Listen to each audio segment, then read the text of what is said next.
الضاحك الباكي اسماعيل ياسين اللي قهروه ومسحوا تاريخه. أنا المخرج أحمد توفيق ودي صفحتنا. يلا نتعرف أكتر على أسرار وخبايا سمعة أو إسماعيل ياسين. إسماعيل ياسين إسماعيل علي نخلة اتولد 15 سبتمبر سنة 1912 في حي الغريب بالسويس. أبوه كان تاجر دهب كبير، وإسماعيل عنده 6 سنين أبوه اتجوز واحدة خربت بيت أبوه. كانت بتعامل إسماعيل وحش جدا، ولما وصل إسماعيل لرابعة ابتدائي أبوه دخل السجن بسبب الديون اللي اتراكمت عليه. طفش سمعة من مرات أبوه، راح لجدته يشتغل منادي على موقف السيارات. سمعة كان سميع، بيحب يسمع محمد عبد الوهاب. صحابه كبروها في دماغه وقالوا له صوتك حلو يا سمعة. وأول ما تم 17 سنة نزل على مصر واشتغل صبي رقاصة واشتغل مغني عاطفي. بس الناس كانت بتتريق عليه علشان بقه الكبير. زعل ومشي وقال يروح عند بديعة، بس كله كان بيضحك عليه لنفس السبب. سمعة وهو عند بديعة قابل أبو سعود الإبياري، قال له بقولك يا إسماعيل ما تعرفش مونولوجيست كويس؟ رد عليه سمعة وقال له وأنا يعني مبيض محارة. ضحك أبو سعود الإبياري وخده عرفه على بديعة واشتغل هناك مونولوجيست بين الفقرات الغنائية، والأشياء بقت معدن.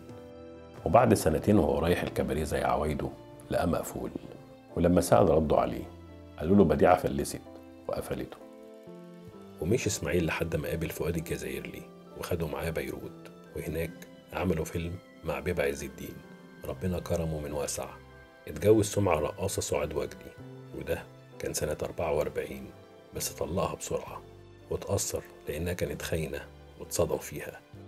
رجع سمعة من بيروت واشتغل في حفلات واتجوز من سوريا حلمي رقاصة المغمورة، كان بيحبها ولكن ما كملش أسبوع وطلقها. اشتغل إسماعيل ياسين في اسكندرية مع صاحبه حسين المليجي، وهناك شاف فوزية اللي حبها من أول نظرة، واتجوزوا في القاهرة وكانت وش السعد عليه، وأنجب منها ابنه ياسين، وده كان سنة 49. وعمل أول فيلم ولمع سمعة. أثناء حضور حفلة خيرية على شرف الملك فاروق، الملك بذات نفسه قال لسمعة قول لي نكتة ولد. سمعة قال له مرة واحد وسكت، والملك يضحك. يرجع سمعة تاني ويقول له طب مرة واحد غير الواحد ويسكت، والملك يضحك. راح سمعة كشم عن أنيابه وقال له مرة واحد مجنون زي عظمتك. هنا الملك وقف وقال له بتقول ايه ولد؟ انت تستهزأ بعظمتنا؟ أمر إيداعه في مستشفى المجانين. سمعة عمل نفسه ميت، والناس ماتت من الضحك، افتكرها نكتة مع الملك. سمعة قعد في مستشفى المجانين كام سنة، طلع منها لقى ثورة 52 قامت وأطاحوا بحكم الملك. فرح جدا وقال عهد جديد، وعمل أحسن أفلامه هو والإبياري وفطين. كان إسماعيل ياسين يحب الرئيس عبد الناصر، أصر على مقابلته وبالفعل تحقق له ما أراد. الرئيس قال له استغل الكوميديا والقوة الناعمة إنك تحبب الناس في الجيش يا سمعة. وبالفعل سمعة عمل سلسلة أفلام إسماعيل ياسين في الأسطول والبحرية والجيش وغيرهم. سنة 54 عمل إسماعيل ياسين فرقته المسرحية، الإبياري يألف، إسماعيل يمثل، وفطين يخرج. عملوا أحلى شغل لحد سنة 62 لما وزارة الإرشاد برئاسة صلاح سالم أسست مسرح التلفزيون.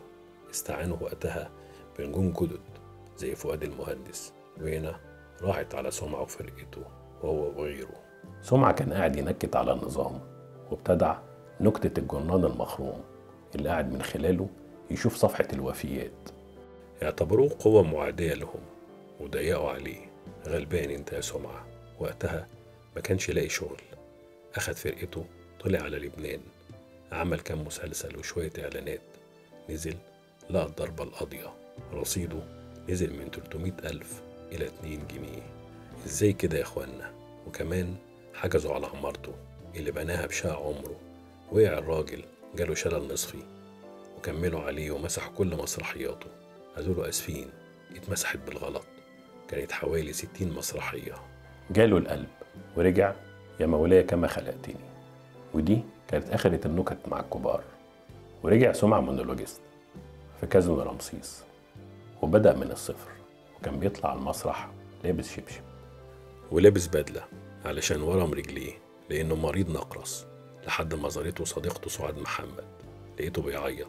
قالت له مالك يا حبيبي؟ قال لها متضايق. طبطبت عليه ومسحت دموعه وقام وطلع على المسرح علشان يضحك الناس. شوية ومات صديقه فطين عبد الوهاب. وبعد الوفاة ب10 أيام سمعة وقع قدام باب شقته في الزمالك، وده كانت الساعة 1 بالليل. زوجته اتصلت بسعاد محمد علشان تلحقه، بس سمعة كان مات. رحل الضاحك الباكي سمعة اللي غنت له فايزة أحمد يا حلاوتك يا جمالك خليت لي الحلوين إيه. مات سمعة بأزمة قلبية حادة عن عمر 60 سنة. مات بحسرته بعد ما اتقهر على تحويشة عمره وتاريخه المسرحي المهدر. بعدها لقوا جواب في جيب بيجامته مكتوب فيها بخط إيده: أنا 40 سنة شغل وتعب، مثلت 400 فيلم و61 مسرحية و300 مونولوج. أنا خدمت البلد دي وعملت أفلام برضايا وبغير رضايا، وانتوا فاهمين كويس أنا عنيت بإيه. أنا غنيت للجيش واتبرعت بإيرادات حفلاتي كلها، كل ده سنة 56. مش دي تكون نهايتي أبدا. الناس تسيب ده كله وتفتكر إني اشتغلت في كباريه في أواخر أيامي. أنا ما استاهلش كده، أنا ما استاهلش كده. الله يرحمك يا سمعة. دي حكاية من حكايات زمن الفن الجميل اللي مليان بأسرار وخبايا كتير. خليكم معانا وانت هتعرفوا الأسرار دي. سلام.